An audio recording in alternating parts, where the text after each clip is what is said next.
ఇది కేవలం సమాచారంగా మాత్రమే భావించండి. వైద్య నిపుణులను సంప్రదించండి. హోమియోపతికి సంబంధించి ఉంటే విపరీతమైన ఫెయిత్ అండ్ నమ్మకం ఉంటుంది. లేదు చాలామంది ఇది పనిచేస్తుందా అని ఒక డౌట్ వ్యక్తపరుస్తారు. కామన్ ఇప్పుడు ఫర్ ఎగ్జాంపుల్ ఎగ్జామ్ స్ట్రెస్ ఉంది. దాన్ని మనం అసలు ఎలా ఎక్స్ప్లెయిన్ చేస్తాం ఒక ఫిజిషియన్కి?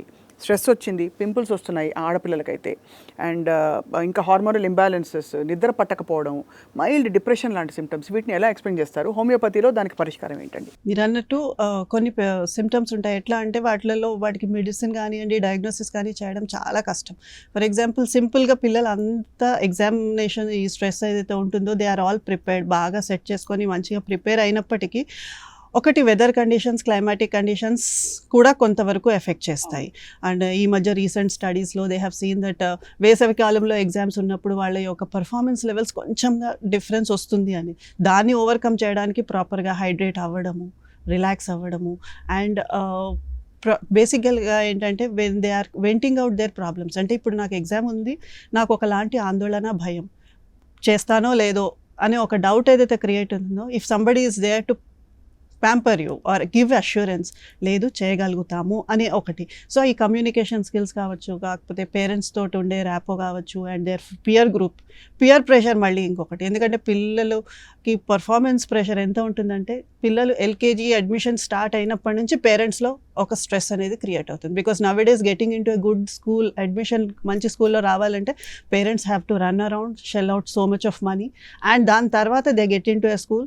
ఎల్కేజీ నుంచి పిల్లల మీద pressure, because there are so many factors. ఆ పియర్ ప్రెషర్ చాలా అవ్వడం వల్ల మనకు అనిపిస్తుంది పిల్లల్లో ప్రెషర్ ఉంటుందా, స్ట్రెస్ ఉంటుందా, but still they undergo lot of things because almost all half of the day they spend with the teachers. So అక్కడ ఉండే వాతావరణం ఎట్లా ఉంటుంది, మిగతా వాళ్ళలో ఉండే కమ్యూనికేషన్ కానీ అండ్ ఆ ర్యాపో ఎట్లా మెయింటైన్ చేస్తున్నారు. And parents once they are back from the school, nowadays everybody is busy either in their social activities, recreational activities, or most thing is most prioritize చేసేది ఏంటంటే professional. Because men and women they have to go hand in hand. ఎందుకంటే today's lifestyle ఎట్లా ఉందంటే ఇద్దరు సంపాదించడం చాలా అవసరం. Correct.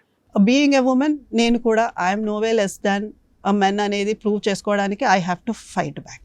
దీంట్లో ఏమవుతుందంటే డొమెస్టిక్ రెస్పాన్సిబిలిటీస్, ప్రొఫెషనల్ రెస్పాన్సిబిలిటీస్లో మ్యాక్సిమం మనము జస్టిఫై చేయడానికి ట్రై చేస్తున్నాము. బట్ ఇందులో ఏంటంటే కొన్నిసార్లు as a female, as a person I'm compromising on some things. So అట్లాంటప్పుడు ఏంటంటే మనకు తెలిసి తెలియక we are ending up into various kinds of chronic problems. అది సింపుల్ యాంగ్జైటీ ఉండొచ్చు, ప్యానిక్ అటాక్స్ ఉండొచ్చు, అగ్రెసివ్నెస్, ఆరోగెన్స్. అదేంటంటే పిల్లలు చాలా మటుకు స్కూల్ నుంచి వచ్చిన తర్వాత they come for a warm hug or warm affectionate conversation. కానీ జనరల్లో ఫీమేల్స్లో ఏమవుతుందంటే because of so many things they may react in the same way how the son or daughter is expecting, and the same with the husband. So ఇందులో ఏమవుతుందంటే కొన్ని types of family డిస్క్రపెన్సీస్ కూడా start అవుతాయి. మరి వీటికి హోమియోపతిలో పరిష్కారాలు అంటే నిజంగా ఆశ్చర్యం కలుగుతుంది.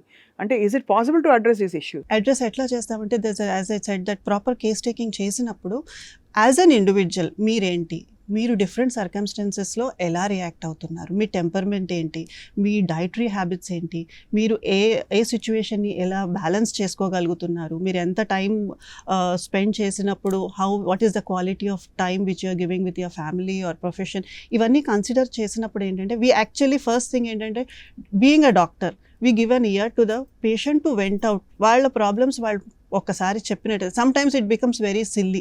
ఏమనిపిస్తుంది అంటే ఇట్లాంటి ప్రాబ్లమ్స్ కూడా డాక్టర్తో చెప్పొచ్చా అని అనిపిస్తుంది. సో అట్లాంటి ప్రాబ్లమ్స్ వాళ్ళు ఎక్స్ప్రెస్ చేసినప్పుడు first of all we have to give an assurance, we have to take in to confidence that yes you are not only the person who is suffering from such kind of problems అనేది.